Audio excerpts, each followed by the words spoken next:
Hello friends, welcome back to my channel. কেমন আছো তোমরা? আশা করব অনেক ভালো আছো। আমরাও কিন্তু অনেক ভালো আছি। আজ রিম্পা চন্দনার রান্নাঘরে কিন্তু আবারও চলে এসেছি তোমাদের সঙ্গে। নতুন একটি দিন, নতুন একটি ভিডিও নিয়ে আবারও হাজির হয়েছি। তো আজকে নিয়ে এসেছি চালের গুঁড়ো ছাড়া 10 মিনিটে নরম তুলতুলে ভাপা পিঠে আমরা কিভাবে বানিয়ে নিলাম। তো শীত তো চলেই এসেছে, আর শীতকালে চাল বাটাবাটি ঝামেলা ছাড়াই আজকে আমরা 10 মিনিটে কিভাবে ভাপা পিঠে বানালাম সেটাই কিন্তু আজকে তোমাদের সঙ্গে শেয়ার করছি। তো বন্ধুরা, আজকের এই ভিডিওটা কিন্তু তোমরা একদম স্কিপ করো না, পুরোটা দেখার জন্য অনুরোধ রইল। আর যারা এখনো চ্যানেলটাকে সাবস্ক্রাইব করনি তারা কিন্তু চ্যানেলটাকে সাবস্ক্রাইব করে কিন্তু অবশ্যই পাশে থেকো। তো ভিডিওটা শুরু করা যাক। তো ভাপা পিঠে বানানোর জন্য আমরা কিন্তু এখানে 1 বাটি সুজি নিয়েছি, আর তার উপরে কিন্তু আমরা 1 কাপ উষ্ণ গরম জল দিয়ে আমরা 10 মিনিট কিন্তু ভিজিয়ে ঢেকে রেখে দেব। তো 10 মিনিটের জন্য কিন্তু আমরা সুজিটাকে উষ্ণ গরম জলে ভিজিয়ে রেখে দেব।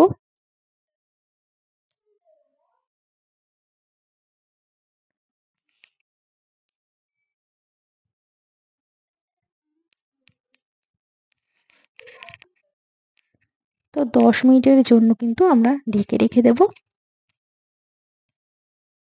একটু ভালো করে চামচ দিয়ে নাড়াচাড়া করে রেখেছিলাম। এবার কিন্তু আমরা 10 মিনিটের জন্য ঢেকে রেখে দেবো সুজিটাকে। তো 10 মিনিট বাদে আমরা ঢাকনা তুলে আবার একটু ভালো করে নাড়িয়ে নেব। খুব ভালো করে কিন্তু নাড়িয়ে নিতে হবে।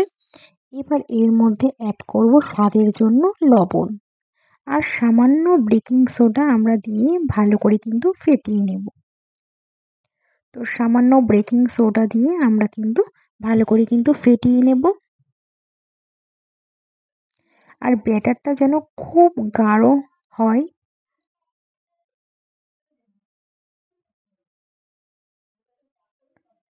তো দেখো, ব্যাটারটা কিন্তু তৈরি হয়ে গেছে। এবার আমরা একটা ছোট ছোট বাটিতে, মানে 3টে বাটি নিয়েছি আমরা, 3টে ছোট স্টিলের বাটি নিয়েছি, আর বাটির মধ্যে আমরা অয়েল ব্রাশ করে নেব। তো বাটির মধ্যে একটু অয়েল ব্রাশ করে নিয়েছি আমরা। তাহলে কি হবে, পিঠেটা কিন্তু আপনা আপনি খুব ভালোভাবে কিন্তু উঠে আসবে। এবার কিন্তু আমরা 2 চামচ করে দিয়ে দেব। তো 2 চামচ করে কিন্তু আমরা দিয়ে দিয়েছি ব্যাটারটা। এবার এর উপরে আমরা আরেকটা জিনিস অ্যাড করছি, সেটা হচ্ছে নারকেল কোড়া। নারকেল কোড়া দিয়েছি। তো 3টে বাটিতেই আমরা সেম ভাবে নারকেল কোড়া দিয়ে দেব। তো দেখো, 3টে বাটিতেই দিয়ে দিয়েছি। আর আমরা এখানে দেবো পাটালি গুড়। তো পাটালি গুড়টা একটু শক্ত হয়, তো আমরা একটু হাতে ভেঙে নিয়েছি পাটালি গুড়টাকে একটু ছোট ছোট করে। এবার 3টে বাটিতেই কিন্তু নারকেলের উপরে কিন্তু আমরা ছড়িয়ে দেব। তো আমরা 3টে বাটিতেই কিন্তু গুড়টা দিয়ে দিয়েছি।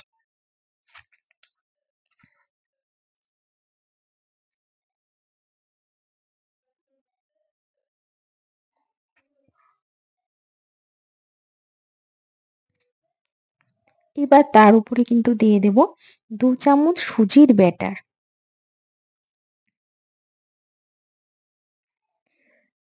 তো এর উপরে আবার আমরা 2 চামচ করে সুজির ব্যাটারটা দিয়ে দেব। তো সেম ভাবে কিন্তু আমরা 3টে বাটিতে কিন্তু ভরাট করে নেব 2 চামচ ব্যাটার দিয়ে। তো দেখো, আমাদের বাটি 3টে কিন্তু একদমই ভরাট হয়ে গেছে, আর মাঝখানে আছে গুড়, পাটালি গুড় আর নারকেল কোড়া। এবার বাটি 3টেকে একটু ঝাঁকিয়ে নেব। আর এদিকে একটি কড়াইতে জল গরম করে তার উপরে আমরা স্ট্যান্ড বসিয়ে আমরা কিন্তু 3টে বাটিকে বসিয়ে দেব। আর লো টু মিডিয়াম আঁচে 10 মিনিটের জন্য ঢেকে রেখে দেব। 10 মিনিট বাদে ঢাকনা তুলে আমরা একটা কাঁটা চামচের সাহায্যে দেখে নেব যে পিঠেটা হয়েছে কিনা। কাঁটা চামচের গায়ে লাগেনি, পিঠেটা কিন্তু একদম হয়ে গেছে।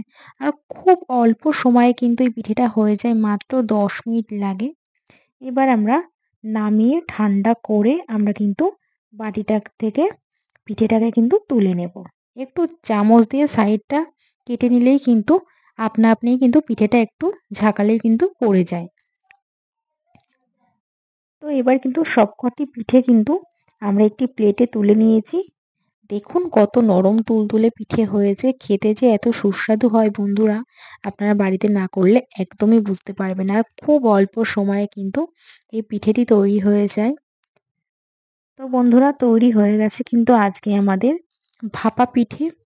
তো আজকের এই ভাপা পিঠের রেসিপিটা তোমাদের কেমন লেগেছে তোমরাও কিন্তু বাড়িতে একবার অবশ্যই ট্রাই করে দেখতে পারো।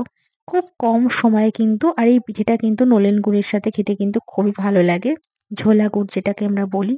খুব টেস্টি, আর ভিতরে যে পুরটা আছে না নারকেল আর গুড়, ওটা মুখে পড়লে কিন্তু তার স্বাদ কিন্তু ভোলা যায় না। তো বন্ধুরা আমরা তো বানিয়ে ফেলেছি চালের গুঁড়ো ছাড়া 10 মিনিটেই নরম তুলতুলে ভাপা পিঠে।